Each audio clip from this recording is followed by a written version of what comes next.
What is your favorite kind of cookie? Let us know in the comments down below, because this is an important question for what we're doing today. Hey friends, my name is Gabrielle, and welcome to FrumiousReads, and this is... The Dark Lord Christian. I don't know why I even do that anymore. So this is episode 3 of Books and Cooks. If you guys don't know what Books and Cooks is, then check out the playlist in the description below. Basically, it's a time where myself and Christian, because he doesn't trust me alone in the kitchen, we take recipes that we find in books or inspired by books, and we make them and then talk about the book that we chose them from. So this week's recipe is from The Upside of Unrequited by Becky Albertalli. And we are making the edible cookie dough because it's simple and easy, and we're still moving so we don't have everything. But I'm really hungry and I want something sweet, so we're gonna make that. In between, we will be talking about the book, and I will be giving you my review on it because I'm the one who's read it. Christian's mainly here for both his looks and for just making sure I don't burn everything. So we're gonna go ahead and get started. Alright, so first things first, we need the recipe. Okay, so I found the recipe. This is why I can't cook alone. We need 1/2 cup or 1 stick of unsalted butter, 3/4 cup of brown sugar, 1 teaspoon of vanilla extract, 1/2 teaspoon salt, 1 cup all-purpose flour, 2 tablespoons of milk, and 1 cup of chocolate chips. Look at these cute, adorable, like, measuring cups that we have. Oh, there we go. I got these at Goodwill. They're owls, so this is a 1/3 cup. This one is, what is it? A 4th cup. They're just so cute. I love them so much. I would also like to point out we got this awesome little candle at Goodwill. We are not sponsored by them. I'm just saying that... Dude, does Goodwill sponsor? I would love to be sponsored by Goodwill. That'd be kind of awesome. So, next step is to put in the brown sugar and the butter and stir it together until it is nice and fluffy. So hopefully we will be able to tell when that is. Christian's being a creep. This is what happens when you don't buy the sticks of butter. I should also mention it's very important to read the entire recipe before you start it, so that way you don't, like, miss a step. Because we almost just added in all the dry ingredients first. Oops. How's it look? It's looking a little fluffy. You always want to make sure that you got, like, nothing on your spoon, because you could have clumps of butter on your spoon. And so you just gotta kind of beat that. If you're doing it this way. If you're doing it the professional way, don't listen to me. Who here is a professional? So our butter is now all fluffy, which you saw thanks to Christian's lovely demonstration. The next thing we need to do is add in the flour. So go ahead and mix in the flour until you can't see any dry spots and it's well incorporated. So how you can tell there's no more dry spots is essentially there's no more white. So the next step is to add in the 2 tablespoons of milk and mix it again. There's lots of mixing. Christian, this is a good arm workout for you. Yes, it is. Is that why you're making me do it all? Yes. I already went to the gym today.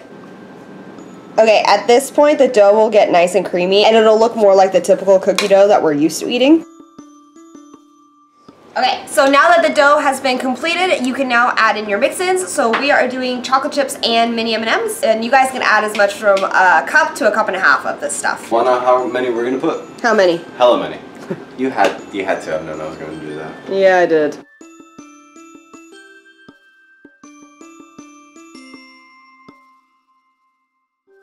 So the next step isn't specified in the recipe, but if we're going by what the book did, then we are going to put it in the fridge for a little bit, and now we're going to talk about The Upside of Unrequited. Let me take you to my office. Okay, so The Upside of Unrequited. Alright, so The Upside of Unrequited tells a story about Molly and her twin sister. Molly is kind of the girl who always has crushes on guys, but never really goes for them. And then Molly's twin sister never has girlfriends, but she's always dating a bunch of girls. One day, Molly's twin sister Cassie meets this wonderful girl that she starts to fall in love with, and becomes kind of really involved in her life, and Molly ends up feeling kind of alone. Cassie, as twin sisters do, tries to set Molly up with a boyfriend of her own, but Molly can't really commit to this guy because at the back of her mind there is her coworker Reed, who's a little nerdy, really into Tolkien, and has a season pass to the Ren Fair. So it's really kind of the story of Molly really kind of going between these two guys. Honestly, when you kind of sum it up like that, it doesn't sound like that much of a book that will stand out, but I really enjoyed this book because what it made me feel is like it took me back to high school, you know? It took me back to high school where you're constantly wondering like, oh, I like this guy, does he have a crush on me? Or I like this girl, but she doesn't like me back, and if I say anything, will make it weird? Do I even like them, or am I just trying to like them? So a lot of those feelings kind of came back, which I thought was really good. It takes a really good writer to really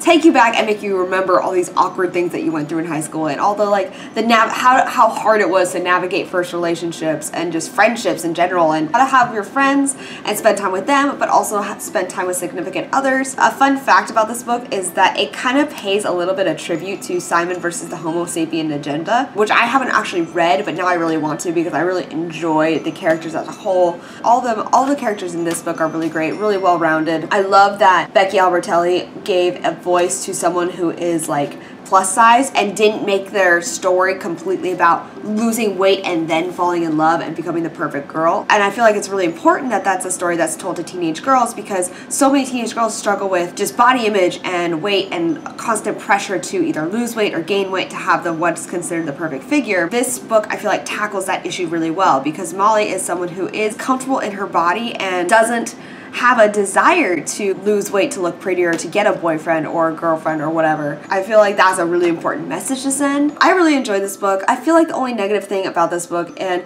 I have a problem with a lot of YA books in this regard, is that it takes a while to get to the point. And not that that's a bad thing. This one didn't do it so much, but there were definitely parts where I'm like, all right, we get it. There's two guys, she doesn't know who to choose, but we've made this point like 6 times already. So that was the only part that I found a kind of a drawback and made me want to like kind of read a little faster. But overall, this book was definitely a must read for me. I'm really glad that I got it. I'm really excited to try the cookie dough. So in the book, Molly makes this edible cookie dough. She puts them in really cute mason jars and puts ice cream on top. And unfortunately, we don't have ice cream or mason jars apparently, which I thought we did. They should be done about now. And so we're gonna go ahead and take a look and see how they came out. If you guys haven't read the Upside of Unrequited, then you guys definitely need to, because it's definitely a really good book that I read this year. Oh, are you done? Yeah. Oh, thank God, my arms hurt. All right, so what are you doing? I'm trying to make it look pretty. Yeah. And go in this cool little jar we have. It's not working too well. Yeah, let me see. But it looks delicious. Oh my God, look at that. Yeah.